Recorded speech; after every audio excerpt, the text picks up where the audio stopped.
قبروں کا طواف کرنا کیسا ہے، اس کے ارد گرد گھومنا، چکر لگانا اور عبادت سمجھ کر طواف کرنا کسی مقبرے کا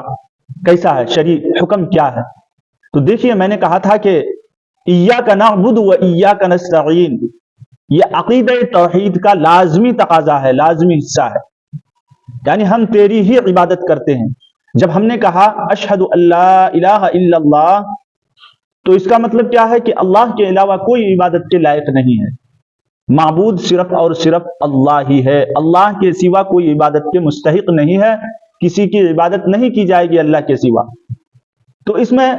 صرف یہ نہیں ہے کہ اللہ کے علاوہ کوئی عبادت کے لائق نہیں، کوئی معبود نہیں ہے، بلکہ وہ سارے اعمال جن میں عبادت کا کوئی پہلو ہوتا ہو، یا عبادت کا کوئی طریقہ ہوتا ہو، یا عبادت کے مشابہ کوئی کام ہوتا ہو، وہ بھی کسی اللہ کے علاوہ کے لیے جائز نہیں ہے، کسی غیر اللہ کے لیے وہ بھی حرام اور ناجائز ہے۔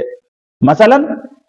سجدہ کرنا، یہ عبادت کا ایک طریقہ ہے۔ نماز میں سجدہ جب ہم کرتے ہیں تو نماز کا ایک جز، ایک حصہ سجدہ ہے، یہ صرف اللہ ہی کے لیے خاص ہے اور نماز کے لیے ہی خاص ہے۔ نماز ہی میں سجدہ ہم کرتے ہیں اللہ کے لیے، یہ عبادت کا ایک طریقہ ہے۔ یہ سجدہ ہم کسی غیر اللہ کے لیے کرتے ہیں تو ناجائز اور حرام ہے۔ مثلا کسی بزرگ کو سجدہ کریں، کسی مقبرے پر جا کر سجدہ کریں، یا کسی زندہ ولی، مردہ ولی کوئی بھی ہو، حتیٰ کہ کسی انبیاء علیہم السلام کو بھی ہو، تو وہ ناجائز اور حرام ہے، کیونکہ سجدہ عبادت کا ایک خاص طریقہ ہے اور یہ نماز کے لیے ہے، صرف اللہ ہی کے لیے سجدہ جائز ہے، اس کے علاوہ کسی اور کے لیے جائز نہیں۔ اسی طریقے سے ابھی جو مسئلہ چل رہا ہے طواف کا، طواف ایک عبادت کا طریقہ ہے، یہ صرف بیت اللہ کے ساتھ خاص ہے، اللہ کے گھر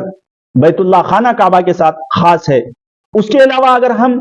کسی مقبرے کا طواف کرتے ہیں، کسی بزرگ کے مزارات کا طواف کرتے ہیں، حتیٰ کہ روضہ رسول اللہ کے نبی صلی اللہ علیہ وسلم کے روضے کا طواف کرتے ہیں، وہ بھی ناجائز اور حرام ہے، کیونکہ یہ صرف اللہ کے گھر کے ساتھ خاص ہے، عبادت کا ایک طریقہ ہے، یہ صرف بیت اللہ کے ساتھ خاص ہے کہ وہاں اگر ہم طواف کریں تو یہ عبادت ہے، اجر و ثواب ہے۔ اس کے علاوہ اگر ہم کسی گھر کا طواف کرتے ہیں، کسی مقبرے کا طواف کرتے ہیں، کسی مزار کا طواف کرتے ہیں، حتیٰ کہ روضہ رسول کا بھی اگر ہم طواف کرتے ہیں عبادت سمجھ کر، تو ناجائز اور حرام ہے۔ اس پر بہت ساری دلیلیں ہیں، دلیل سماعت۔ قاضی ثناء اللہ پانی پتی رحمۃ اللہ علیہ لکھتے ہیں، لا يجوز ما يفعله الجهال بقبور الاولیاء والشهداء من السجود والطواف حولها۔ جاہل لوگ اولیاء اور شہداء کی قبروں کے ساتھ جو معاملات کرتے ہیں وہ سب ناجائز ہیں، یعنی قبروں کو سجدہ کرنا، ان کے ارد گرد گھومنا۔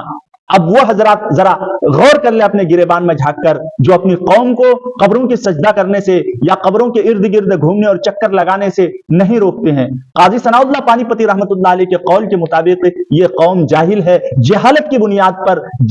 بنیاد پر اولیاء کے قبروں کو طواف کرتے ہیں، ان کے ارد گرد گھومتے ہیں اور ثواب کی نیت سے یہ سب کام کرتے ہیں۔ حالانکہ میں نے کہا کہ وہ سارے اعمال جو عبادت کا کوئی طریقہ ہو، عبادت کا کوئی پہلو ہو، عبادت کا کوئی جز ہو،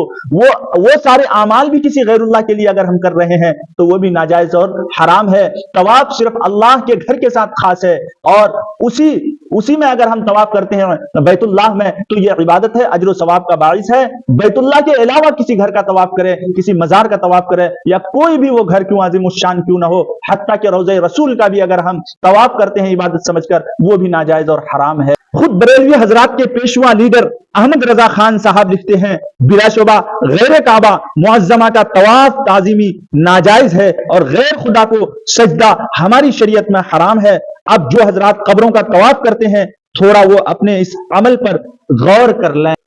کہ وہ احمد رضا جو ان کے پیشوا اور لیڈر ہے، جو ان کے امام ہے، وہ اپنے امام کو کتنا مانتے ہیں۔ ان کے نزدیک بھی غیر خدا کو سجدہ کرنا ناجائز اور حرام ہے، اور کعبۃ اللہ کے علاوہ کسی گھر کا طواف کرنا ناجائز اور حرام ہے۔ پھر کیسے یہ لوگ ہیں کہ احمد رضا کو بھی مانتے ہیں اور ان کی نہیں مانتے؟ اللہ ہماری ایسی جہالت والی قوم سے حفاظت فرمائے۔